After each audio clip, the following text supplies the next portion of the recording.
Avatar: The Last Airbender, a Western animated show about a young monk and his friends going on a wild adventure to save their world and claim their destiny. Arguably one of the best animated shows to ever exist, reaching unbelievable levels of both critical and financial success, with some of the best character development and world building in any animated production ever.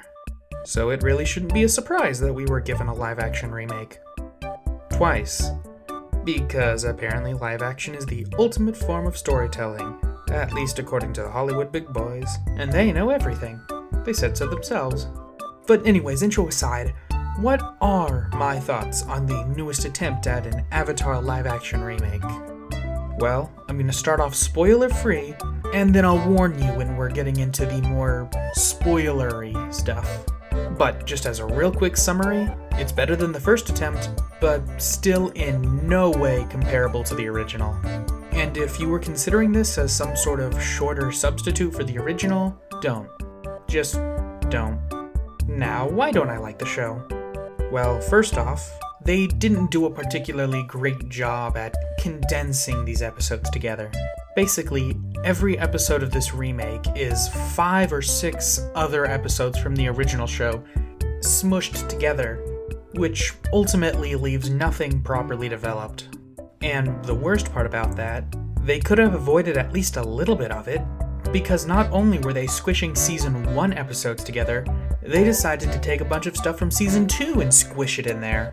It felt like they didn't think it was gonna do very well on its own, so they just decided to take a bunch of extra popular stuff from later in the show and cram it in there as well.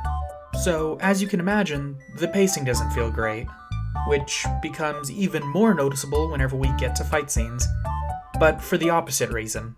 While most of the show feels really fast-paced and like a bunch of stuff is being introduced and thrown out the wall and then quickly moved away from, the fight scenes are slow back and forth that feel like a highly tamed-down version of the original. Honestly, the perfect comparison of this show to the original is comparing the fight scenes to one another. Now, there are still moves and bending techniques that we see in this remake that are from the original, but once again, they feel dulled or weak. Now, what about details that they added in? Stuff that's brand new to the series? Well, most of the original stuff they introduce is ultimately pointless. Now, I will admit, there are some story elements that are added in that actually tie together some things that the original series didn't talk about or go over. And those were cool. But other than the 2 examples I can think of off the top of my head, they didn't really add much to the story. But speaking of good things, why don't I go over some of the details that I did genuinely like about the show? Because yes, there were things I liked. I will admit, there was a scene or 2 that did manage to get the emotions swirling. And I may or may not have teared up. Those of you who have seen the original series, you probably already know which scene this is. Even though it is one of those things that was more so talked about in Season 2 and only briefly mentioned in Season 1. Beyond that, the costume designs weren't bad. Every character, overall, felt pretty accurate to their animated counterpart, at least in terms of looks. Actual acting and writing-wise, it was a mixed bag. But I would definitely say the most annoying physical detail about the show is Zuko's burn. And this was a problem that I also had with the original live-action movie that was released forever ago. His scar in the animated show is just so much more visceral feeling compared to these ones. Originally, his eye is physically held shut most of the way because of his scar, and yet it's this big, bright mark across a huge chunk of his face. But here, it honestly looks kind of like a birthmark. But I digress. Moving on. Now let's look at some plot changes that were made. And of course, this is now the moment where I will be getting into spoilers, so avert your ears if you really don't want to hear them. Now, the first major change you'll notice when watching this show is that they decided to begin the show with the death of all airbenders, along with Aang being frozen in a block of ice. And honestly, I don't mind this change too much. It allows them to skip past the big realization and exposition later on in the show and let everyone already know what's happened and move on from there. Now, you probably remember earlier I mentioned episodes being crammed together. And to give you an example of how weird this really is, I'm going to give you all of the episodes that are crammed together in episode 3. So, episode 3 is a combination of their first time in Omashu, the inventor refuge that lived in the abandoned air temple with his son, the first episode to introduce Jet and the Freedom Fighters, and then it ends with Uncle Iroh's capture, because yes, in this remake, Iroh and Zuko both went to Omashu as well. That's then immediately followed up with episode 4, playing out King Boomy's actual trials, because yes, they didn't actually get to them in the first one, and Secret Tunnel, which in this version is located directly under Omashu. Oh, also, this episode ends with finding out that Omashu is going to be attacked. Because you remember how, in the second season, they traveled to Omashu and were shocked to find that it had been penetrated and taken over. This time around, they already know it's going to happen eventually. They just don't know King Boomy is going to let it happen. I mean, unless they change that too, if they do end up making a second season. Because honestly, this King Boomy feels nothing like his animated counterpart.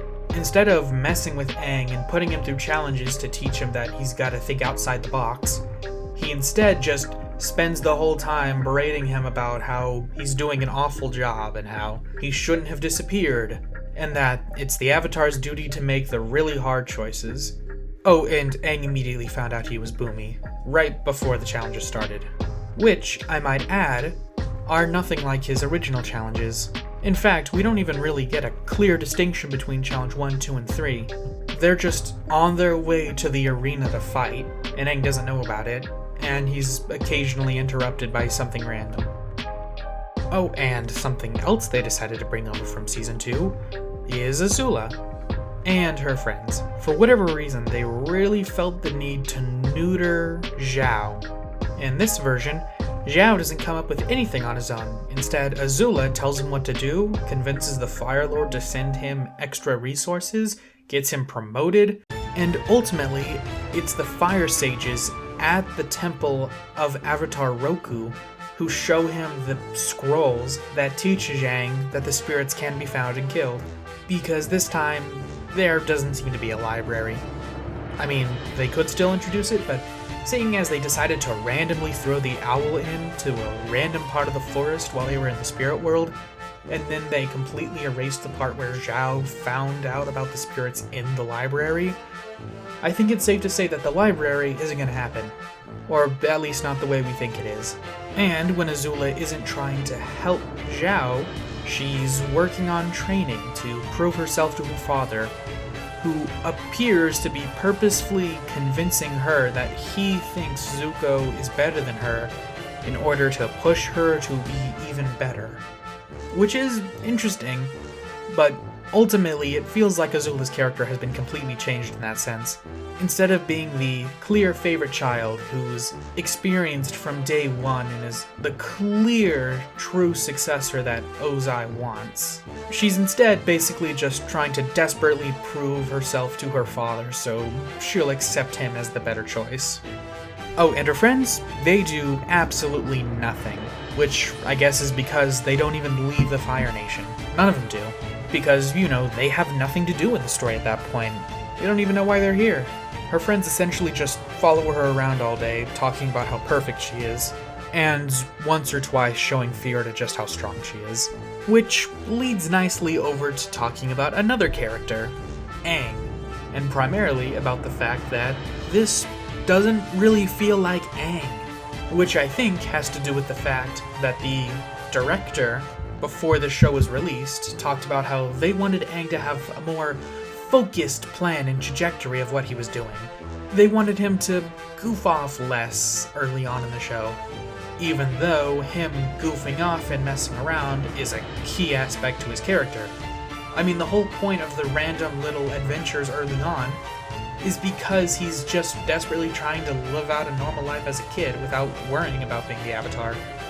It's not until he starts to figure out just how dire the situation is that he begins to focus more on his journey and what he needs to do. And that being said, it's not like the early episodes where he was goofing off, he didn't get anything done. One of the best examples I think of is Kyoshi Island. In the original show, he went there just to mess around, ride the giant koi fish, and impress Katara. But ultimately, while they were there, they found out about the Kyoshi warriors and Avatar Kyoshi and their whole story. And in the end, when he wanted to stay a little bit longer because he loved the attention everyone was giving him as the Avatar, that ended up bringing the Fire Nation to the little island, which showed him firsthand just how dangerous the Fire Nation really are and what happens if they don't keep moving. But in the live-action show, Aang purposefully goes to Kyoshi Island because he wants to find her shrine. That way he can learn about some mystical thing called the Avatar State and figure out what it is he needs to do.